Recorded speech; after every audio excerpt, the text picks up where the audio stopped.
Hello everybody, my name is Stan Grof, or more officially Stanislav Grof. I am a clinical psychiatrist with a history of more than 60 years now studying non-ordinary states of consciousness.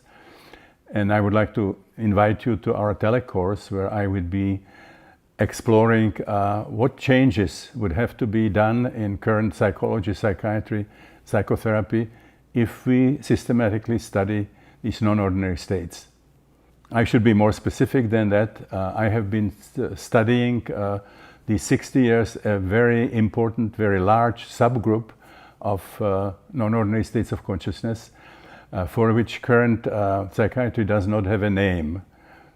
In British and American psychiatrists, we use these states, we call these states altered states of consciousness. And this is the term that I really dislike because it has a kind of a pejorative twist to it. It suggests that there is a correct way of experiencing ourselves and the world, and that in these altered states, this is somehow distorted. It's an inauthentic way of experiencing ourselves and the world. Actually, in American slang, the term altered is used for castration of pets. Have you had your dog, have you had your cat altered? So I feel a lot of awe and respect for these states to call them altered.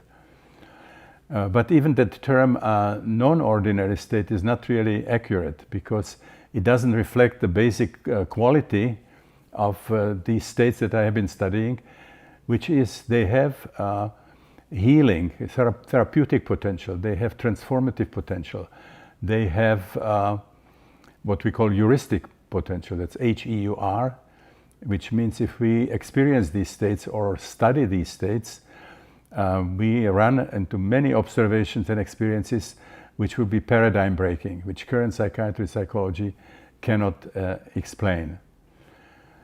This is not true for non-ordinary states in general. You know, you can have typhoid fever and have delirium, or having delirium tremens from drinking, and there's going to be a non-ordinary state, but it's not going to have those positive qualities that I'm talking about. So when I discovered that there is this large group of these non-ordinary states of consciousness that have these very strong positive potential, I was just astounded not to find in psychiatry any special term for that. You know, in psychiatry, everything is altered state of consciousness, and it implies that it's a pathological state that has no clinical use. So when I didn't find the name, I decided to coin one name myself and started calling them holotropic. Now this term holotropic is what's called neologism. It's a sort of newly formed word. It has Greek origin. It's composed of two Greek words. One is holos, which means whole, and the other one is trepein, which means moving towards something, or being oriented towards something, or being attracted to something. We know that from the use that we find in botany, when the botanists talk about heliotropism. Helios means sun, and trepein again means moving towards something. So it describes the property of the plants to always orient themselves to the sun, or move in the direction of the sun. So if you'd have a picnic by a field of sunflowers and you stay there for a couple hours, you would see that all those sunflowers would move in a way that follows the sun. So it means literally moving toward wholeness. Now when I mention that term, there's always somebody who says, what do you mean, moving toward wholeness? Aren't we already whole the way we are experiencing ourselves in everyday life? And I would have to say no. In our ordinary state of consciousness, we use just a very small fraction of our experiential potential. In these holotropic states, that spectrum is much, much larger. I usually use the Hindu terminology to explain what really this means.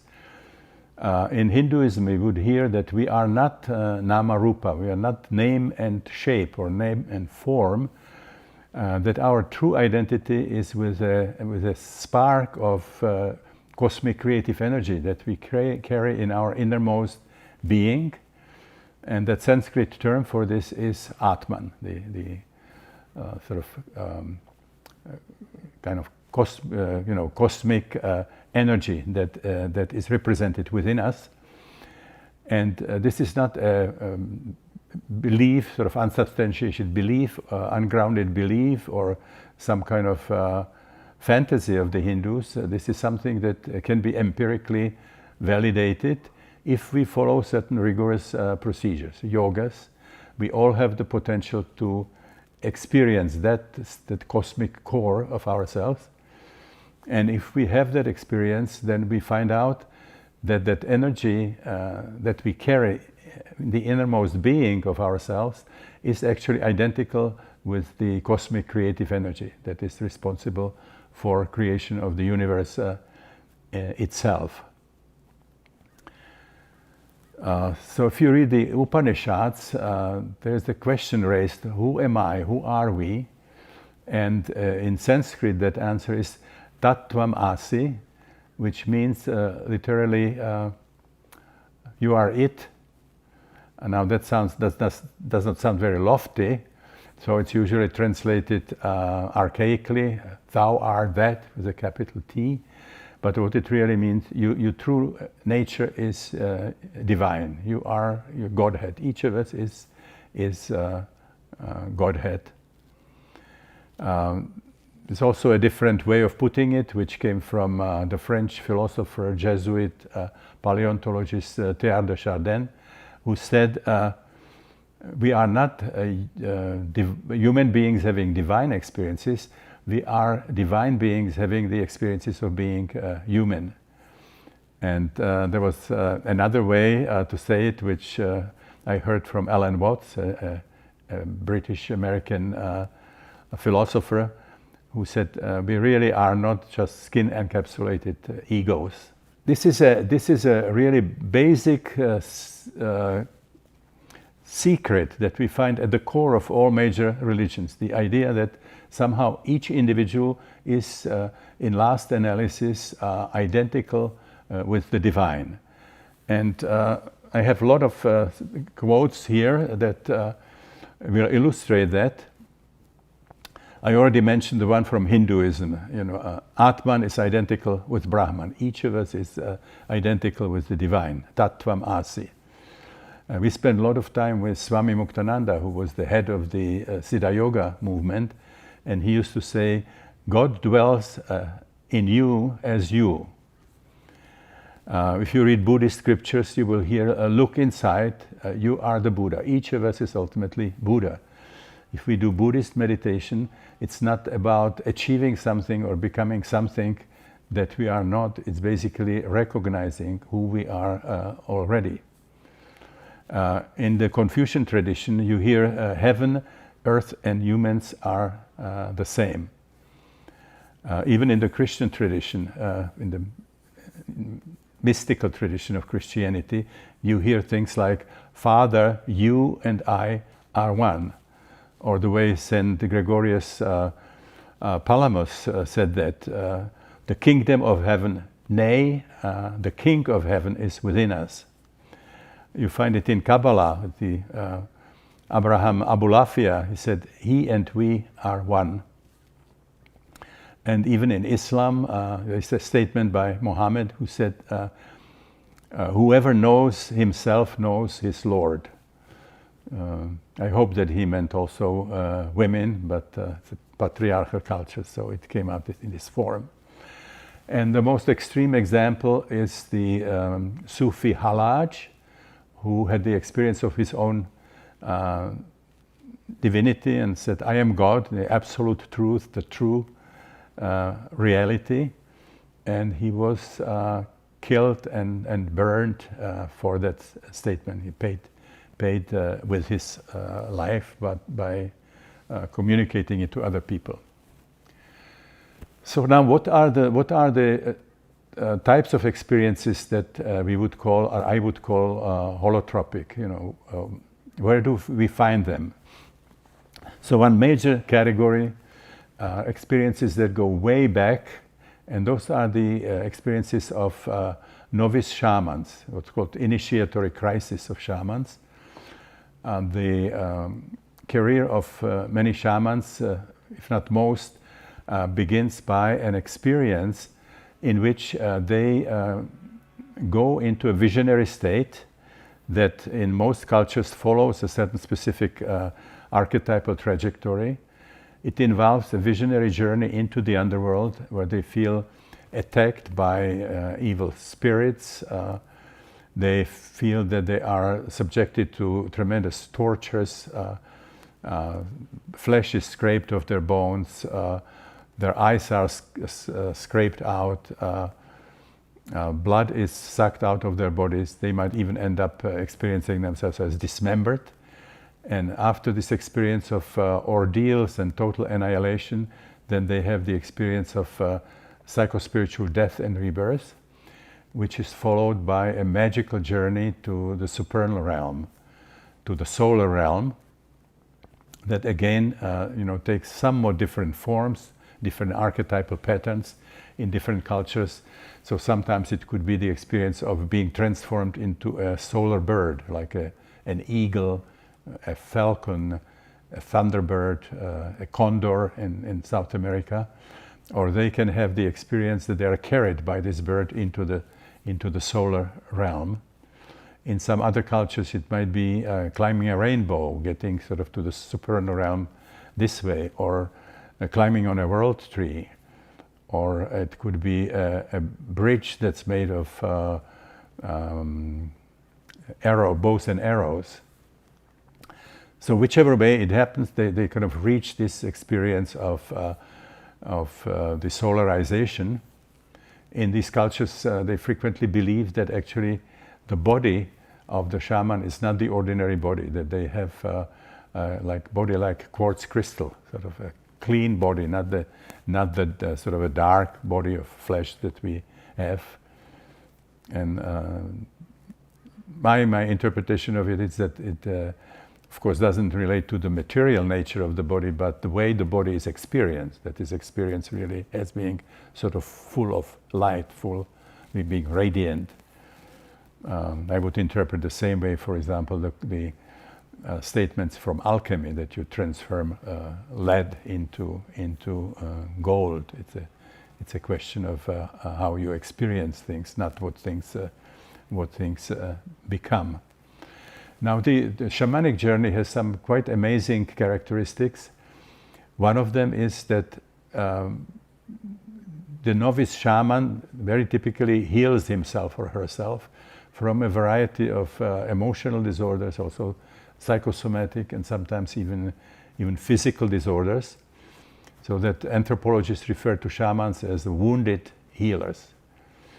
But that's not all. By healing themselves, they also discover how to heal others. So this is, something that can last days or weeks. Is like a crash course in healing. So when they ground the experience, then they are capable of actually healing people. And the way shamans heal is basically using energy. They might also be good herbalists or know some naturalistic remedies, but the essence of shamanic healing, they know how to work with energies. We have just barely beginning of that energy medicine in our culture, opening up to something like acupuncture, but we are very far from opening up to homeopathy, for example, which is working with the energetic essence of substances. Now, during this magic journey into the supernal realm, the shamans also connect with the forces of nature in a very powerful way, or nature itself, and specifically animals. On one hand, real animals, but then also what we would call archetypal animals, which they call animal spirits or power animals, which are different. They sort of exist in a different dimensions, and they use them then when they are doing the healing. Now, to become a shaman, it's not enough to go into the Z-band and stay there. What makes a shaman, you have to bring it back, you have to ground it, you have to become at least as well-functioning as the rest of the tribe, usually better. Good shamans are leaders, there are priests, they are good politicians, they are good psychologists, they know what is happening between people in the tribe, who sleeps with them, he knows all the secrets usually. And many shamans are also great artists. They create their own songs, they are good musicians and so on. So it's a great example of what we would be talking sometime in one of these future modules, spiritual emergency. That's going through a state that looks like a pathological state, but at the same time it's a healing, it's a transformative state. Now, the second major category when we find these holotropic states are so-called rites of passage. This is a term which was coined by Arnold van Gennep, a Dutch anthropologist who studied many cultures, and he found out that basically without exception they tend to enact very powerful rituals at a time of some important biological or social transitions. For example, birth of a child, circumcision, puberty is an extremely important rite of passage, marriage, menopause, and then of course dying. And then there are also those that are more socially motivated, for example, moving to another territory. They go through a ritual that sort of marks that transition, or it could be something like initiation into warrior status. So what is happening in these rites of passage? Again, that people are exposed to some powerful procedure. This time it does not happen spontaneously. It is something that's socially structured. It's an invention, human invention. So they use various techniques for this. Cultures that have access to psychedelic plants, visionary plants, that would use those. This would be eboga in Africa, for example, or ayahuasca. Those were not just healing, but those were also initiatory ritual kind of drinks. They would use either psychedelic plants if they have them, or a variety of what I call technologies of the sacred, the various combinations of physiological interventions, for example, sleep deprivation, fasting, dehydration. It could be stay in a desert, stay in the Arctic, among the Inuit Eskimos, for example, going to the mountains for a vision quest and so on. And then, of course, all kinds of sound technology, percussions, drumming, using rattles or sticks or gongs and so on.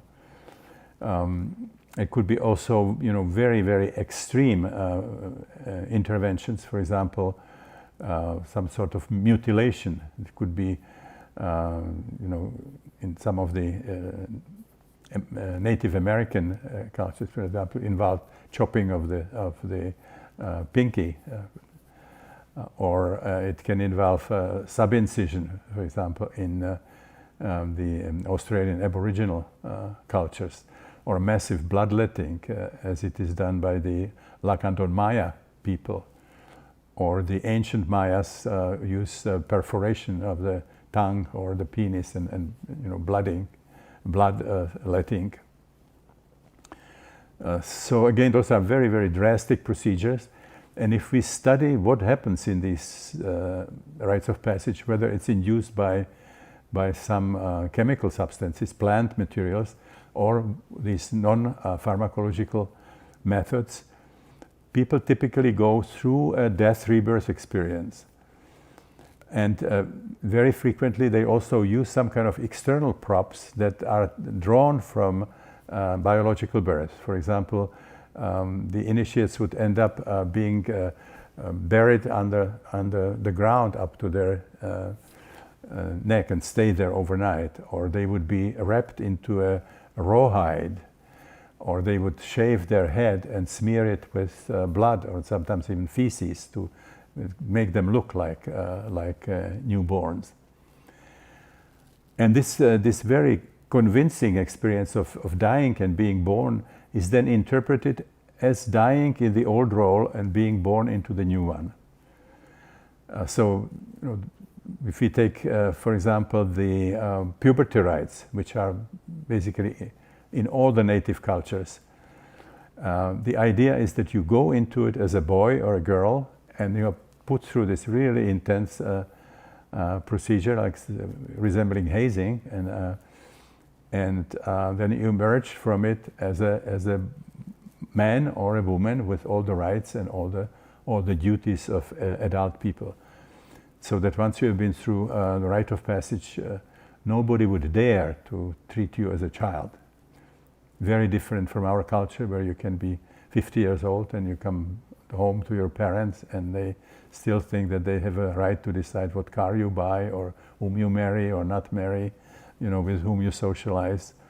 So this doesn't exist. I mean, once you are through a rite of passage, you're disentangled experientially from your mother. So the way I understand part of what's happening in these rites of passage, that there is a psychological disentanglement from the maternal organism, which comes from the 9 months spent in the womb, then the joint journey through the birth canal, so the delivery process, and then the childhood dependency of the infant. It's in a sense also completion of birth. The idea is that when we are born, we get out of that situation. We are born anatomically, but we are not born emotionally. Still, a lot of that memory stays with us unprocessed. And so what we do, for example, in holotropic breathwork, what we do in psychedelic sessions, and what people do when they go through spontaneous episodes of holotropic states, is really completion of birth. There are names for it in the religious traditions.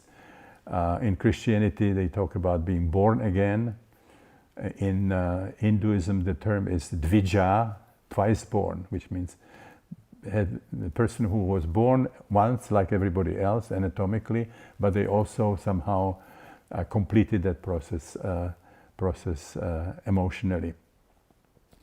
There's a very interesting passage in the New Testament where Nicodemus talks with Jesus, and Jesus tells him how important it is to be born again, and Nicodemus doesn't understand it. He says, come on, Jesus, how can I be born again? Look at me, I'm a big man, look at the pelvis of my mother, how can I be born again? And Jesus says, I'm not talking about being born from flesh. I am talking about being born from water and spirit. And I believe that this is a reference to this second birth that people experience in the shamanic initiatory journey, that they also experience in rites of passage. The idea here is that again, we can return to it in another context, that this is really something that we can call dying before dying. The idea is, if we are incarnate, we have to go through this experience of death, rebirth sometime, but we don't have to wait until it's happening biologically, until it's the real demise of the body. We can do that homework so that when the real dying comes, we have already done it. So we are not identifying fully with the body. We, as Swami Muktananda used to say, we know that we are the chauffeur, not the car. It's the car that's being changed. It's not the end of the driver. Now there is a third very important category when you find these holotropic experiences, and that's the history of the ancient mysteries of death and rebirth. This is something that was very, very widespread, really all over the world. We know many of them were happening in Greece, in Italy, also Asia Minor. Those were powerful rituals which were based on mythologies of death and rebirth.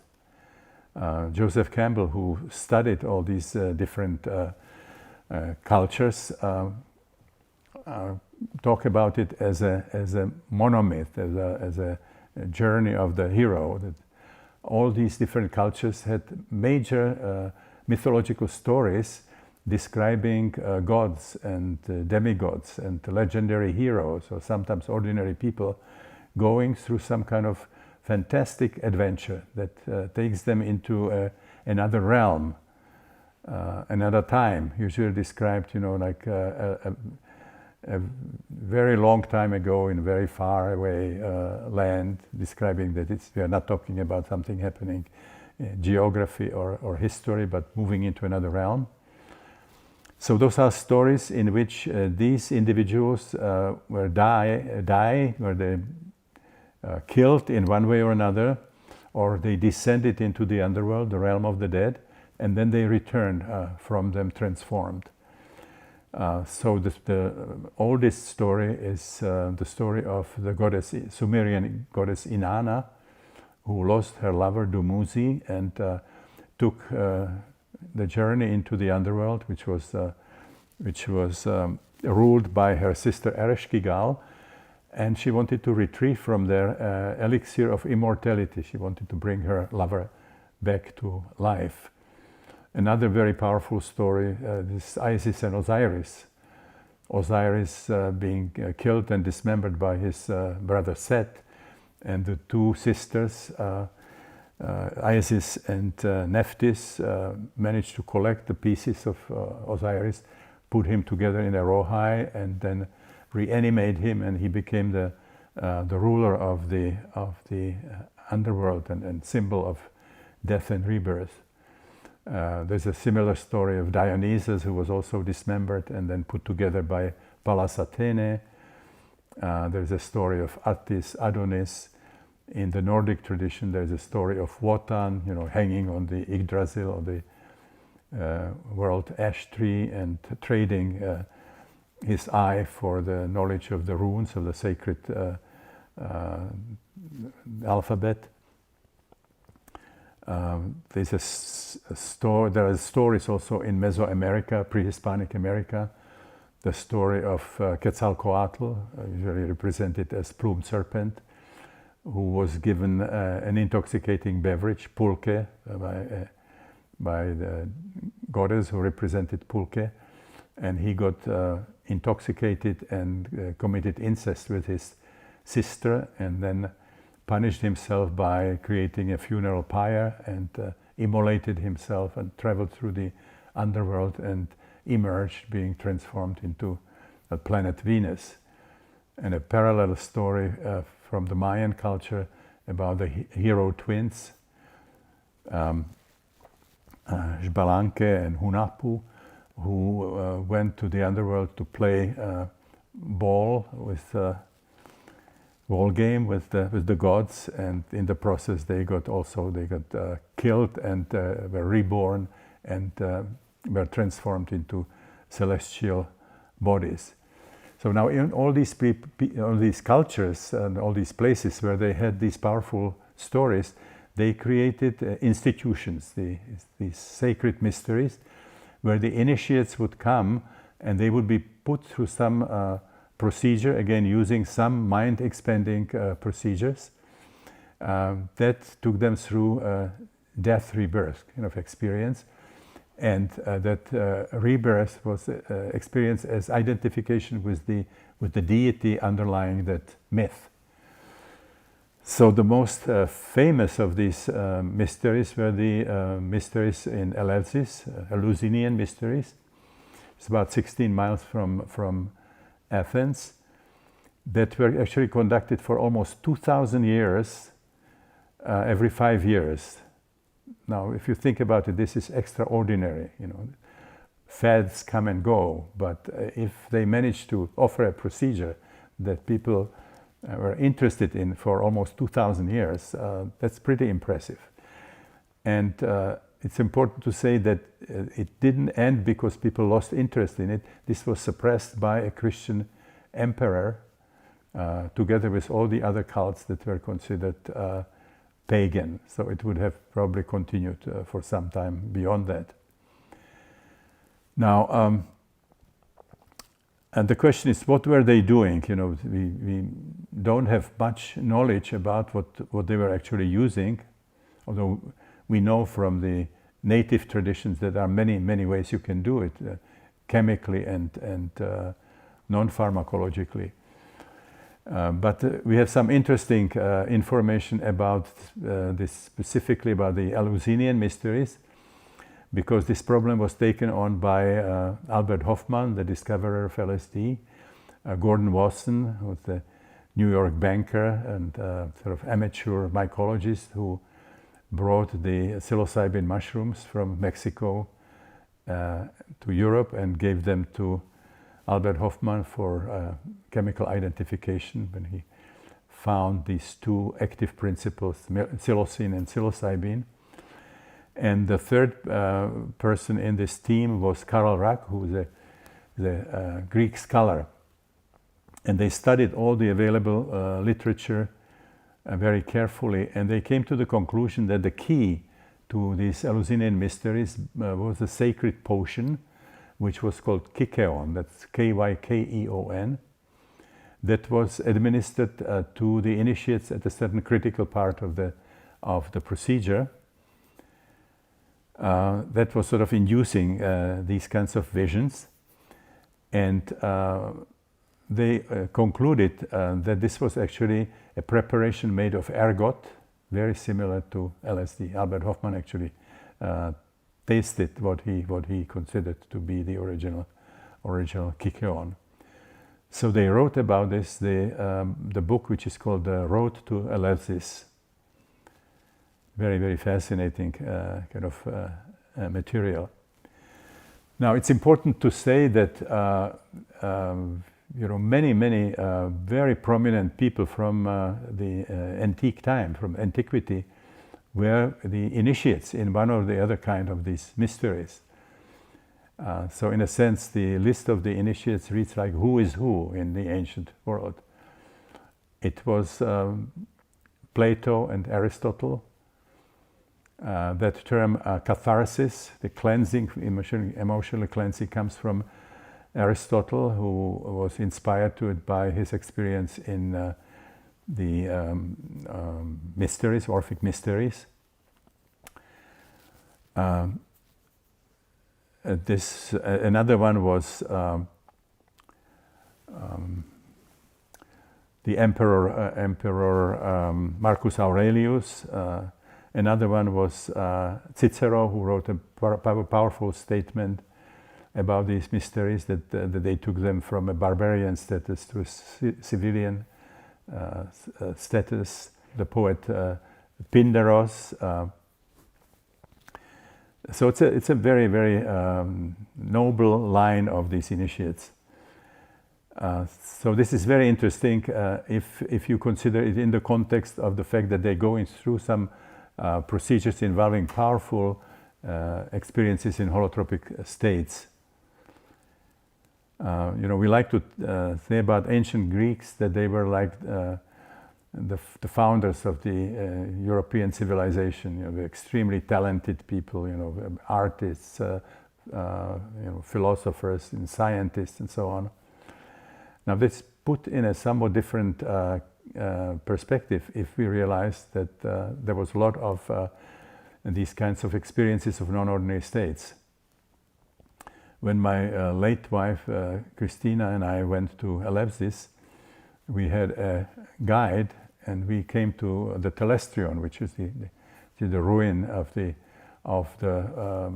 large space where they were having these mysteries. And I asked her, say, how many people were having these experiences here every 5 years? And she said, about 3,000 people. Now, if you take this relatively small world, and then you give 3,000 people, very powerful experiences every 5 years, it's going to do something to the culture. So this really very well kept secret about the antiquity where some of these ideas might have come from.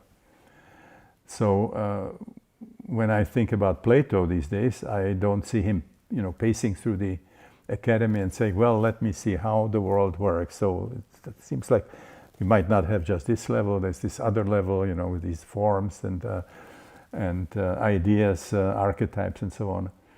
Because in psychedelic sessions, this all becomes experiential possibility. We can experience the archetype. So this is very clearly something that came from, the ideas came from non-ordinary states of consciousness. And now when we deal with Jungian psychology and archetypal astrology, we are returning to Plato, to the concept of the archetypes as something that actually forms and informs the material world.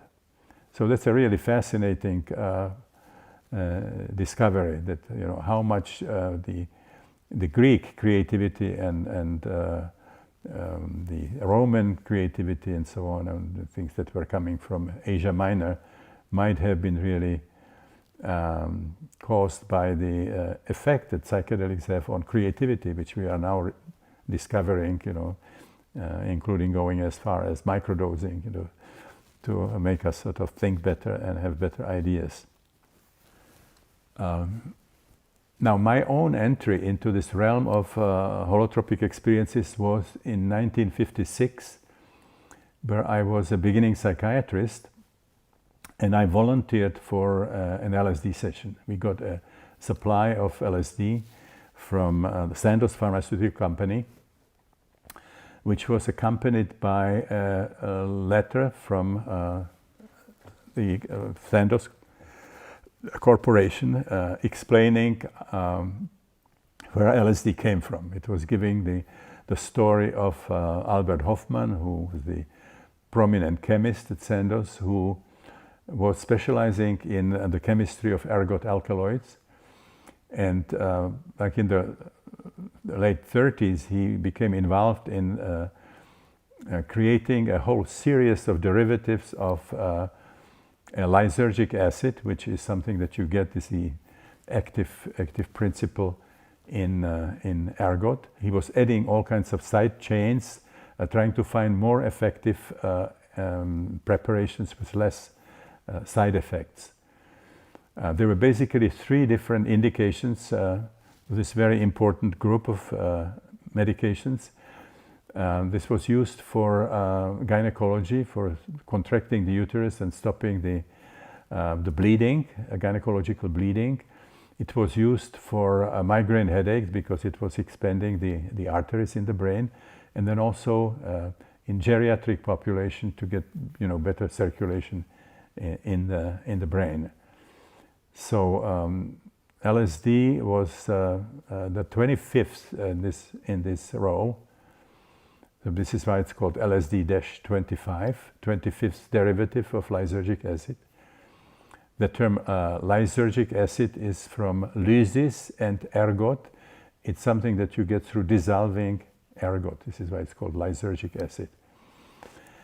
So he synthesized for the first time LSD-25 in 1938, and he sent it to the pharmacologist for testing in animals, and it came back with a very devastating conclusion. It's not a particularly interesting substance. We discourage any kind of further research. Now, those of us who knew Albert well heard a story from him very frequently, where he said that after this LSD-25, he continued creating more derivatives, but he couldn't get rid of the idea that they must have left out something important just with this particular substance. He kept sort of thinking about LSD-25, that there must be something there. So he used to say, I didn't discover LSD, LSD called me. That is, he had the feeling that he got a calling that became so strong that actually in 1943, in April, he decided to create another badge and send it to the pharmacologists, for better testing. Now, obviously, no amount of testing would have discovered, the psychedelic effects as long as you work with rats and guinea pigs and so on. But then something happened that usually people call accident. Albert calls it serendipity, because he found, and he reviewed the results of the experiments, he found out that in some of the experiments the rats became kind of agitated, that they were more active. So he thought that maybe it could be what's called analeptic, something that would activate the circulation. He was thinking that maybe it's going to be a stimulant, and it turned out to be really a grand stimulant. So he calls it serendipity. What happened is, as he was synthesizing this new batch of LSD, he started feeling funny. There were powerful waves of emotions were coming. He started seeing colors. He started having visual illusions and so on. And he thought he was going crazy. But then about 2.5 hours later, this condition subsided. And he had some time, and he came down to think about it. And then he had the idea that maybe he somehow got intoxicated by the substance that he was synthesizing. Although until his death, he really did not figure out how it could have possibly happened. Very proper Swiss professor. You work with rubber gloves when you synthesize. You don't lick your fingers when you synthesize new unknown substances. But he said that he remembers that maybe at one point of this procedure, one of his eyes was itching, and then he just very gently touched it, and that, maybe LSD is so powerful that was enough to give him 2.5 hours of a non-ordinary state of consciousness. But in any case, being a scientist, he said, well, I will check this. This is a hypothesis. So 3 days later, he structured an experiment where he thought he would be working like he usually does, prepared his work for the day, put a little notebook on the side, and then took what he said, being a conservative person, I thought was a minuscule dose, absolutely infinitesimal, which was like 25% of what they usually use with ergot alkaloids, which was a dose 250 micrograms, 250 millionths of a gram, or gamma as we call it. So I don't know how many of you relate to that number, but I would say that later when we use the LSD therapeutically, this would be like the beginning of what we would call high dose, where we felt people should have hours of preparation, and there should be at least one or better two persons, a male, female, with them for at least 6 hours, and then keeping people overnight and checking in the morning how they were before you let them home. Now he took it in this very kind of a cavalier attitude, like this really that can't be much in it. But he was wrong. It took about 45 minutes, and the condition came back, but this time with vengeance. There was no way he could continue working.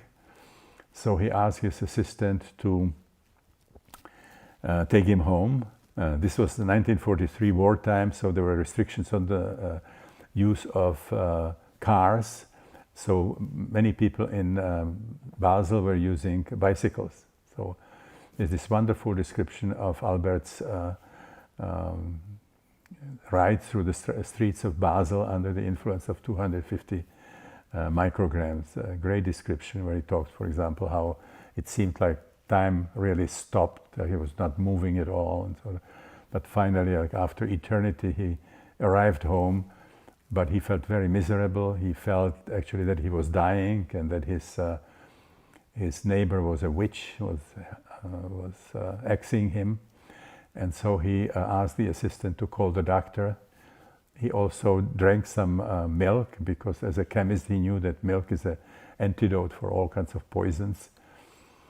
But when the doctor arrived, he was not dying anymore. He relived his birth, and now he felt like a newborn. And this was like a beginning of a whole new chapter in his life. He felt, reborn, rejuvenated. It felt wonderful. And so he decided to write a report about this to his boss, Dr. Stoll. And it just happened that Dr. Stoll had a son who was a psychiatrist in Zurich. And so they asked him if he would like to do what we call a pilot study with this new substance. And the young Dr. Stoll agreed and gave it to a group of quote-unquote normal people and a group of psychiatric patients, and wrote a paper which was published in 1947 called LSD-25, an alkaloid from ergot, a fantasticum, fantasticum out of the ergot group. Now, this paper caused a sensation in the scientific world. Very people are not aware of the fact that this was not about the psychedelic effect of LSD, because it was known that there are psychoactive plants. And actually, at the turn of the century, a chemist called Hefter already isolated mescaline from peyote. So there was one of the psychedelic plants where we knew the pure alkaloid. The sensation was the incredible power of LSD. So, for example, when we would need 100 milligrams of mescaline for a decent session, we can only use 100 micrograms of 100 millionths of a gram of LSD. This is 1,000 times less. So it was conceivable that the human body could produce under certain circumstances, maybe not LSD per se, but some similar substance, because it was clear that these substances exist. And that what we call mental diseases would actually be chemical aberrations, which was a very exciting idea, because if you have a chemical, you can usually find some way of counteracting it, to find a neutralizing agent. So there was like a hope there would be something like a test tube solution for schizophrenia, straightening up the chemistry. It was not really a mental disease. So this would have been like a holy grail of psychiatry, to find this kind of a solution. So this is why we all got really excited about this.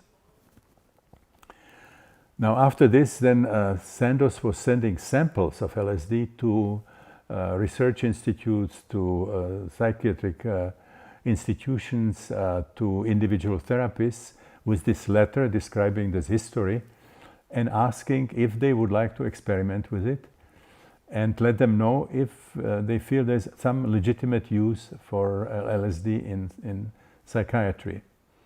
And they actually suggested two possibilities. One was that there seemed to be some similarity between the effects of LSD and what we see in psychotic patients. So there was a possibility of creating what was called experimental psychosis, a model of psychosis, and then do all kinds of testing in the experimental subjects before, during, and after, and find out what is happening biologically when the mental activity is so deeply affected. It's always nice to have a model in science. But then there was a second tip which kind of became my karma or my destiny, which was they feel that maybe also LSD could be used as a kind of unconventional educational tool for psychiatrists, for psychologists, for nurses, maybe students, that they would have a chance to spend several hours in the kind of a reversible state, very similar to what their patients are experiencing, and as a result of it, be able to understand them better, to relate to them more effectively, and hopefully be more effective therapeutically, which was really sorely needed. I mean, like my beginnings in psychiatry was really like in Middle Ages. I mean, when I started working in a psychiatric hospital, I wake up in the morning and I go and I have to do like 25 electroshocks and 15 insulin comas, when you give people a shot of insulin, put them in a coma, and then feed them through the nose sugar to get them back. This was a situation where lobotomy was still done. I was actually again, very few people know that this is one Nobel Prize of some relevance, as dismal the relevance was, for psychiatry, and that was lobotomy.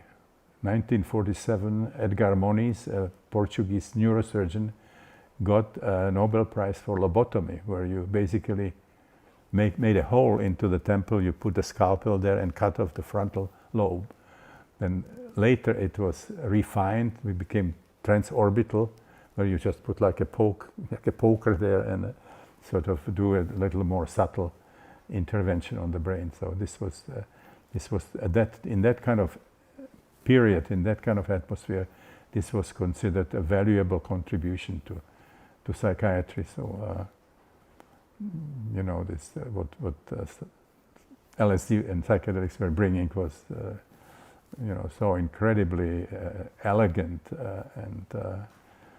and sort of human as compared to what was being done. We were also using straitjackets where patients were agitated. They would be the orderlies would grab them, take them into the tub of ice cold water, you know, and this was not a nice thing. So the idea that we could find some more effective way of elegant way of treating psychiatric patients was very, very exciting. So I was at that time in a situation where I became very disenchanted with psychoanalysis. This was the reason why I actually went to study medicine specifically, to become a psychoanalyst after being very motivated, very ignited by reading Freud.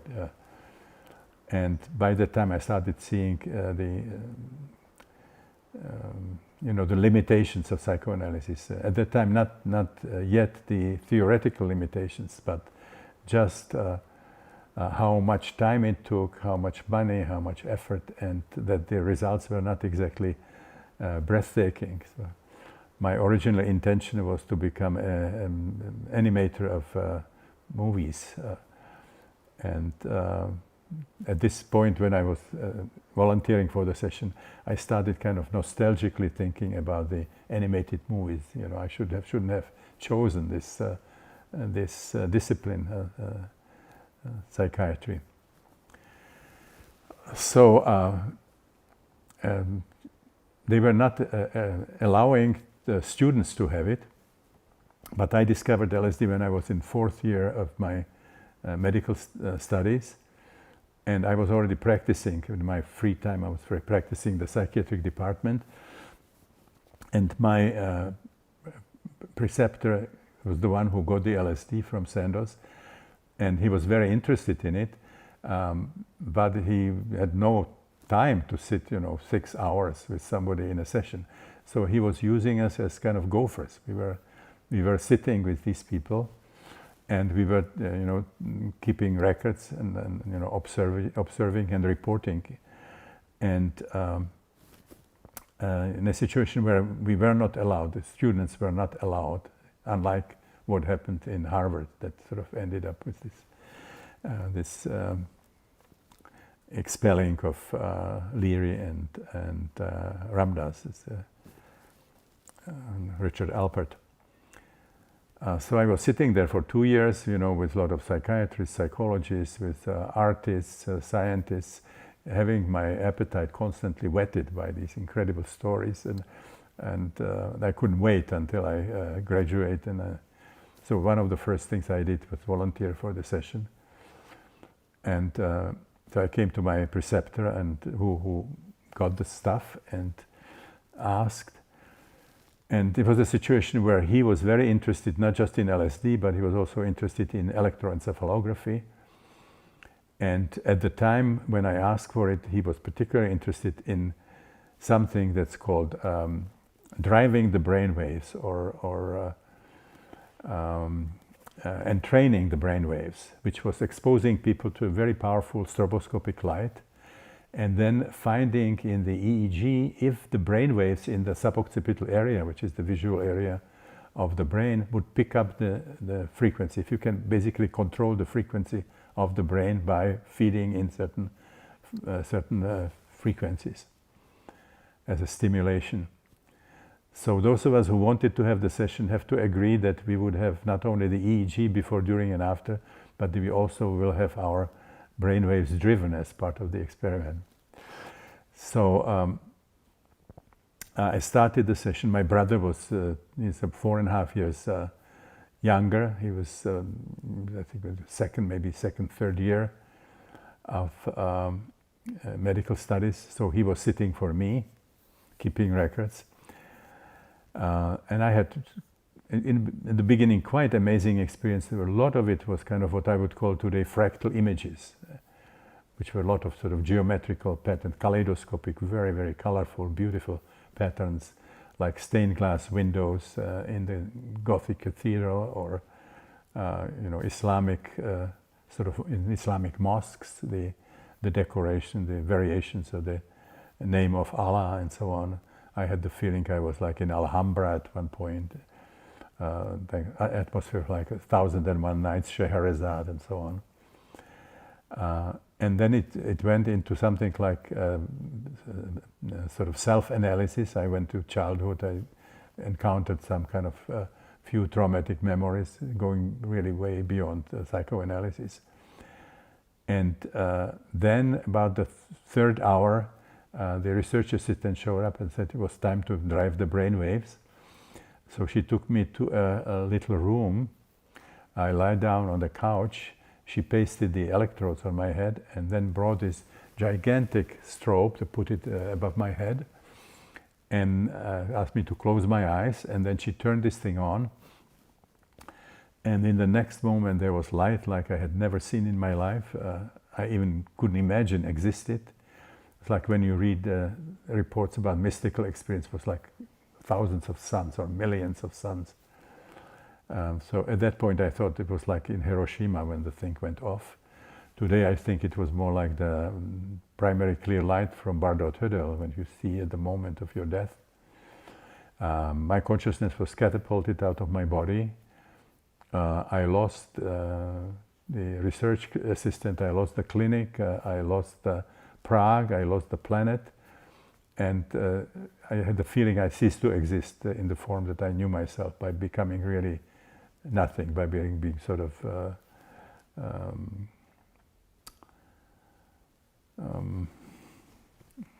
erased sort of from my current existence.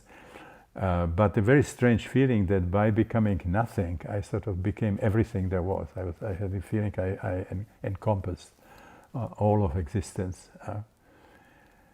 And then it changed, and then from this state of becoming everything, I sort of was like in the astronomical universe, or even being the universe, somehow identified with it.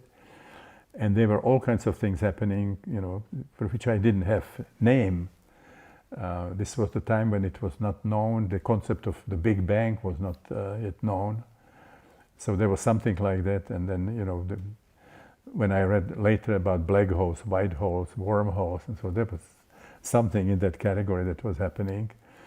And why this was happening to me, this research assistant was very carefully following the protocol. She started like from 2 hertz to oscillations per second, took it up to 60 and then back, and left it in the middle of the alpha range and the theta range and the delta range, and then turned it off. And then I started again sort of shrinking and gradually found the planet, found my body. But there was a problem. I could not somehow align my consciousness with my body. I was kind of circling around my body. And this was a major kind of revelation. I just realized that what they were trying to tell me at the university about consciousness being produced by the brain was absurd, was a nonsense. The consciousness was like a cosmic phenomenon for me. And the idea that matter could create something like consciousness was just absolutely absurd for me.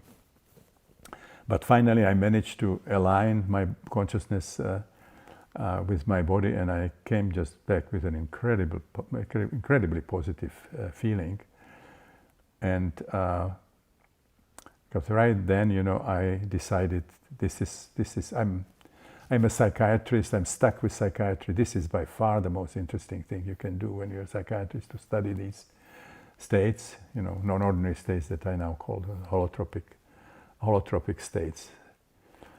So I at first joined a group of people who were actually studying already LSD, and they had also then later got psilocybin. And in Budapest there was a group of Dr. Stephen Zara, and Dr. Bezermain, who were the one who developed a group of the tryptamine derivatives that we know as the DMT, DPT, and DET. So I joined them, and we were doing some very basic research. We had a group of 40 people, including ourselves, and we would come for one day to the research institute and get one of those substances, which could be mescaline, LSD, psilocybin, psilocin, and then DMT and DET, dimethyl diethyltryptamine, on a double-blind basis. There was one day with placebo also, and then every hour on the hour there were endless examinations, like giving samples of urine, samples of blood, electrophysiological examinations, psychological tests. They really spoiled our sessions in that. So I spent 2 years doing that, and then it dawned on me that there was like a key to something much more interesting, and it has something to do with this amazing intra-individual and inter-individual variability that we saw. If these 40 people got the same substance with the same dosage under the same lousy circumstances, everybody would have a completely different reaction. And then if some of us took this substance repeatedly, each session was completely different. And so I realized we were not doing pharmacology. If substances behaved the way LSD does, you couldn't have pharmacology, because you never know what you're getting. I mean, you have to know that, if you have a hypnotic, that a significant number of people will sleep when you give them the drug, or if it's apomorphine, that a lot of them will be throwing up if you want them to throw up something. But here we had no idea what would happen. And then I realized this was a catalyst. We were basically studying the psyche. We got something like a microscope or a telescope of the psyche. So I started believing that LSD could become something for psychiatry that the telescope is for astronomers, that you can study certain realms that would not be available under normal circumstances, or the microscope discovered that there is a world that we are not aware of. And at that point I completely lost interest in this kind of scientific approach, and I took it back to the clinical setting. I came to terms with psychoanalysis now only, making it a little deeper, a little faster, with the addition of LSD. And so this became a fantastic journey of discovery and self-discovery. I was working with patients for quite a while. I was doing 2 sessions a day. I was in such a state that I would get up at 6 o'clock in the morning, get to the hospital, start one session, and then when the patient was coming down, I gave the patient to the nurses and to the co-patients, because they all had psychedelic sessions. We gave the nurses had training sessions, and the other patients were also involved in this type of therapy, so they were very sophisticated support for anybody coming down. And I would start another session and then go home late. And amazing. I don't know if people can imagine what it was like if this substance fell into our lap. We have absolutely no idea what would happen when you take it or when you give it to somebody, what the next session is going to be. So it took me about 3 years before I finally got it together. I realized we were going way beyond psychoanalysis. I was equipped with psychiatry and psychoanalysis, and this was really a playground that was negligible. There was some of it was happening, but most people would go deeper. And I was mapping this, and I had the feeling I was creating like a new map of the psyche that was made possible by this new amazing tool And I think after 3 years, I finally had a kind of cartography that mapped the major types of experiences, the levels of experiences. And I realized this was not a new map at all, that this has been around, for centuries or millennia. And that this was known in the, great Eastern spiritual philosophies, in Buddhism, Hinduism, Taoism, in the, Islamic mysticism, in the Sufi tradition, and that the shamans, from all over the world are familiar with this territory. And we sort of, in our hubris, we have rejected this, like, and the shamans, there's a, kind of magical nonsense, mumbo jumbo that they do there in the jungle. And now when I experienced this, I felt really apologetic that I ever thought that something like behaviorism or psychoanalysis is a superior knowledge as compared to what the shamans are doing. So I realized that it was basically a rediscovery of this very ancient knowledge, and it was an attempt to kind of package it in a new way, reformulate it, put it in some form that would be acceptable in our time and also in the academic community, which was a very difficult task, and it's not completed. I realized several months ago that it's 50 years that I, for the first time, presented the concept of perinatal matrices, that trying to show that there is a record of biological birth. And I I sort of painted a scheme with the 4 stages of birth and assigning the different experiential patterns to them, calling them basic perinatal matrices, or BPM.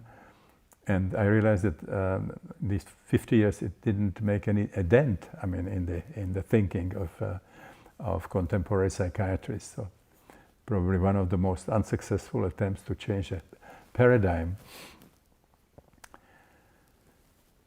So anyway, but I realized that, you see, there was enough material to realize that we need a radical revision.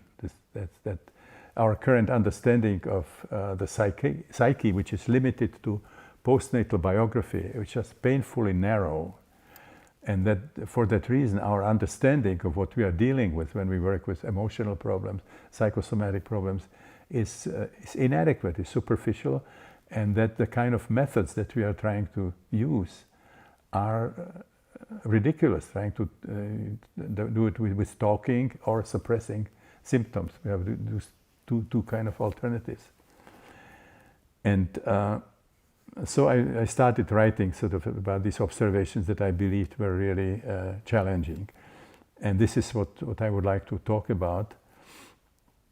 I would first start by putting it into a historical context. In 1962, philosopher Thomas Kuhn, probably one of the most influential philosophers of the 20th century, wrote a book called The Structure of Scientific Revolutions, after 15 years of studying the history of science. And he brought up a very interesting argument that we usually think that the way science developed is that at the beginning practically people didn't know much about nature, and then they started sort of getting interested, they started exploring things, accumulating knowledge, and formulating sort of ever more accurate theories or hypotheses about what they were finding, so that what we have now is like the top of the pyramid. There's never been a knowledge like this around anywhere, anytime. And he just found out that it's error, that actually the history of science breaks down into very discrete periods. And during that period, the academic community is basically dominated by what he called a paradigm, which is a set of assumptions, metaphysical beliefs, suggestions of what are relevant topics to study, then instructions, how you do it, how you evaluate your research, and so on.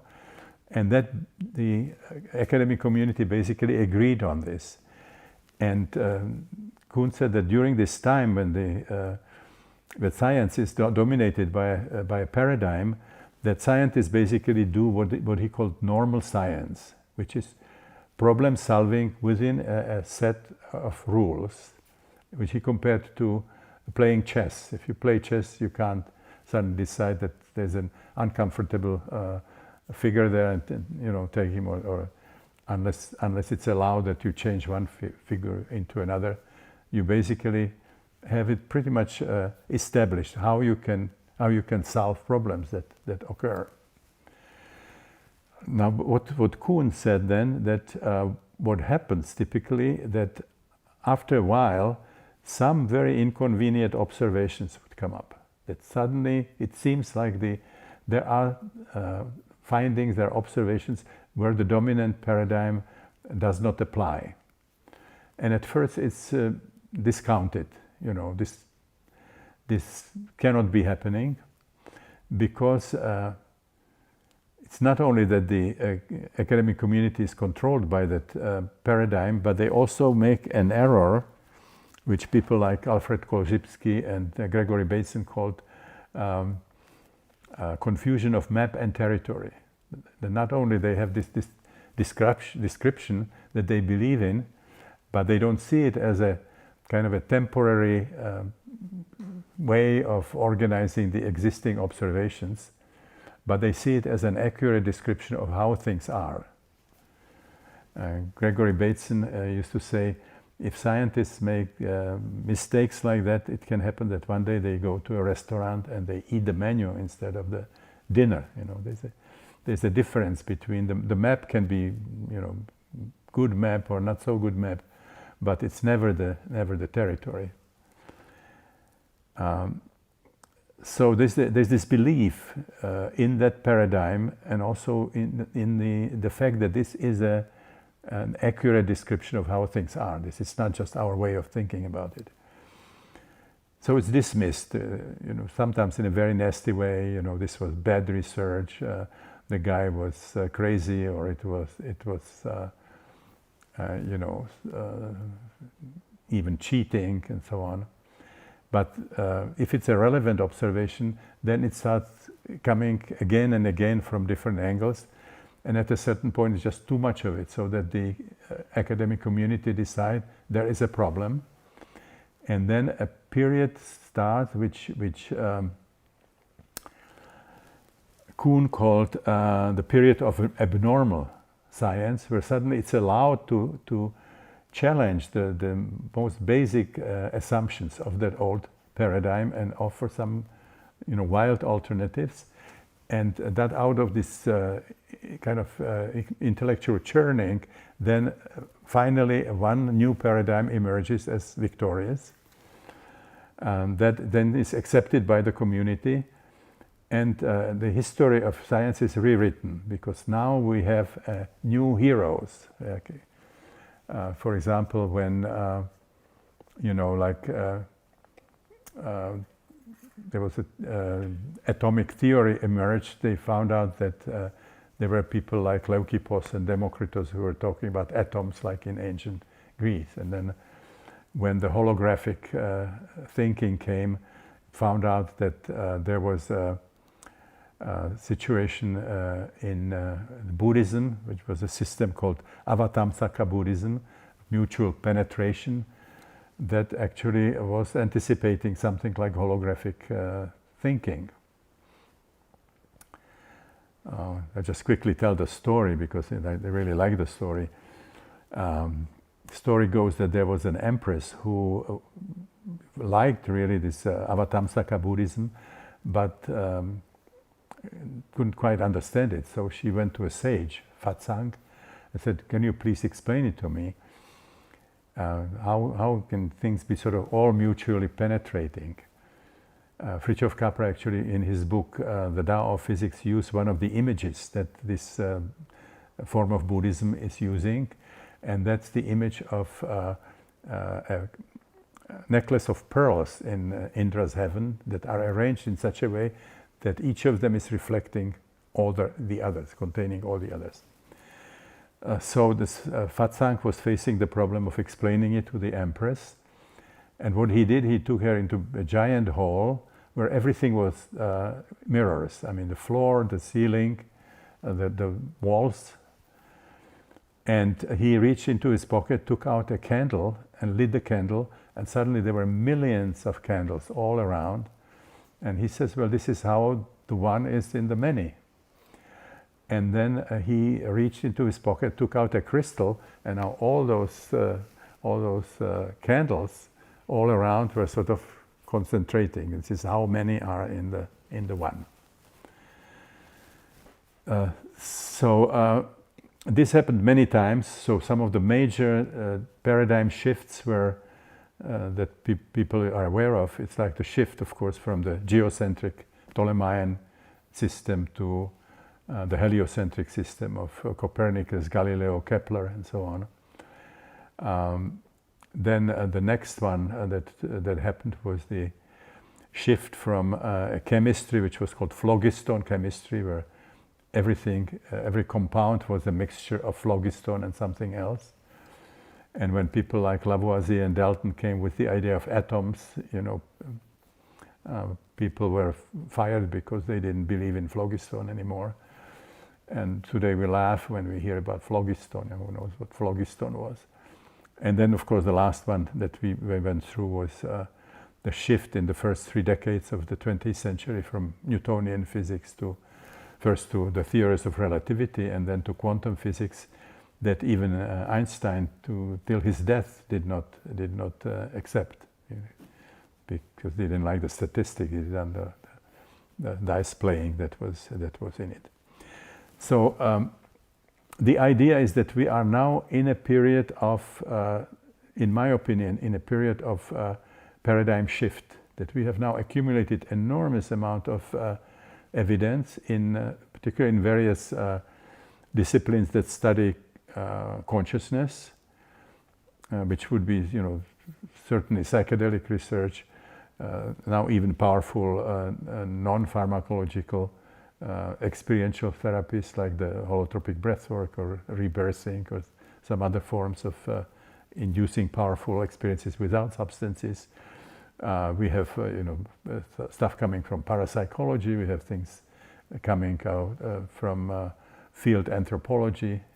This was all kind of a mind-blowing observations, really undermining the old paradigm. And then, of course, the effect of quantum relativistic physics continue just sort of totally revolutionize our thinking.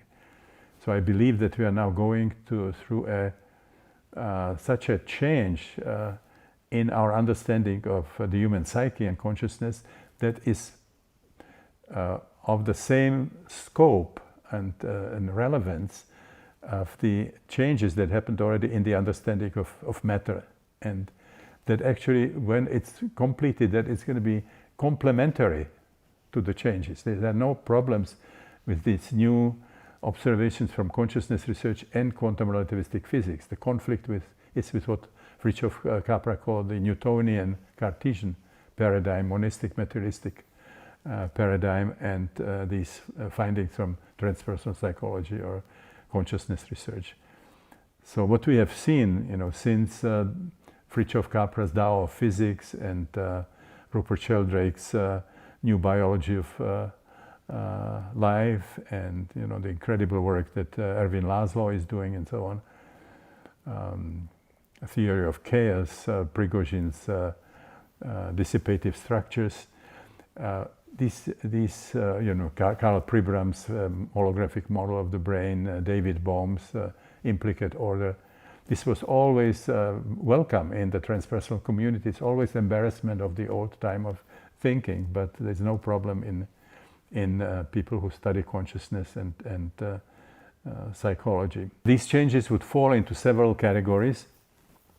The first major change that would have to be made is the vast expansion of the model of the psyche, of the cartography of the psyche, if you want. The current model is limited to postnatal biography. So Freud was criticized on many accounts, but somehow the academic community bought his idea that the newborn is a tabula rasa. There's nothing of interest for psychologists, psychiatrists that precede birth, including birth itself. Birth is seen as irrelevant, whether it lasts an hour or 50 hours, or whether the child lived in the birth canal or died and had to be resuscitated. This is not seen as a psychotrauma, which is incredibly logical conflict with the beliefs which are done about the postnatal period. For example, that the bonding, which is called the exchange of looks between the mother and the newborn child, can influence the whole relationship between the mother and the child. That nuances of nursing can have enormous impact. I'm not saying that they don't, they certainly do, but the idea that that could be influential and the hours of travel through the birth canal would be irrelevant, it's just simply absurd. It doesn't make sense. The usual reason that's given is that the cortex of the newborn is not myelinized, it's not finished. The myelinization is the formation of a kind of sheath of fatty substance called myelin that protects the neurons. Now that process is not completely finished, but the idea that this would influence the possibility of for memory is bizarre, because we know memory does not require a brain. I mean, there are organisms that don't have any brain, let alone myelinized brain, they have memory.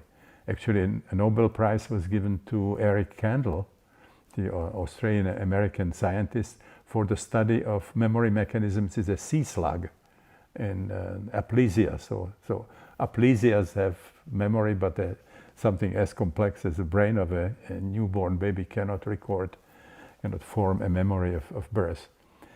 So that's the first level, and then beyond that there is a level that we now call transpersonal.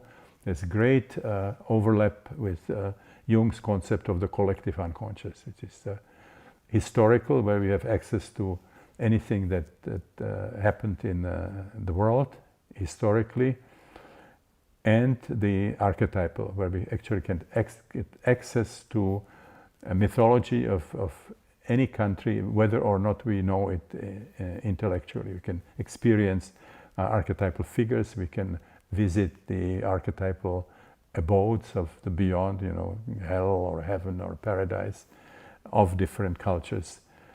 So this is all that has to be added, so that the new cartography starts really looking like something that would come from Far East, from Hinduism, from Buddhism, from Taoism. Then the second change is there's a belief in psychiatry that if a problem that you're working on, emotional, psychosomatic, is not organic, that it has happened sometime after birth. It started after birth, like in infancy or childhood. Again, if you work with holotropic states, you'll find out it certainly is there. Whatever problems you are working on have some kind of a root in early childhood or childhood. But there are additional deeper roots that link it to one of the stages of birth, and even beyond it. The deepest root could be a karmic pattern. There could be something that's related to some archetypal motifs, or it could be something that's coming from what's called phylogenesis, from ancestors, animal ancestors, and so on. And it's all we can, in non-ordinary states, we can get access to this kind of information. So there's a vast expansion of the cartography that's necessary. And then recognition that the roots of emotional psychosomatic problems go way beyond early childhood. Now this looks like very bad news. We thought we just have to, if we have problems, we just have to straighten our early history and everything's going to be fine. Now the playground is infinitely larger, it's the whole universe. But the great news is that there are powerful mechanisms of healing, of transformation that you encounter on the perinatal level, on the transpersonal. For example, reliving birth and expressing the emotions and releasing the pent-up energies. The very, very powerful healing that, nothing like that can be achieved by verbal therapy or something that we do of a more superficial kind. And there are very significant healing mechanisms on the transpersonal level. I have seen many people resolving problems that resisted work on the biographical level, even the perinatal level, but they got resolved after people experienced what they felt was a past life memory, very, very strongly emotionally charged. Or allowing an archetypal pattern emerge itself can be very powerful. We have seen experiences where the energy that was emerging, the archetypal energy, had a demonic quality, where the session looked almost like an exorcism, and then powerful healing would happen. And then, the most powerful healing mechanism of all that I have observed is experience of cosmic unity, oneness with other people, oneness with nature, oneness with the universe, oneness with the divine. If we support that, if we let it happen, this is so therapeutic that nothing in our psychiatric armamentarium can come close to it. And paradoxically, we would identify this as pathology. People would get, if they come to psychiatrists, they would get tranquilizers for that. We see it as pathology. Now, the other thing that is really important is discovery of what I would call the self-healing intelligence of the psyche. So we have enormous amount of schools of psychotherapy, and there's absolutely no agreement among them. What are the major motivating forces in the psyche? Why symptoms develop? What symptoms mean? How we interpret them? What we do with our client? There is different, from school to school, and at the same time, studies have shown that there is really not difference between the therapeutic results of those different schools.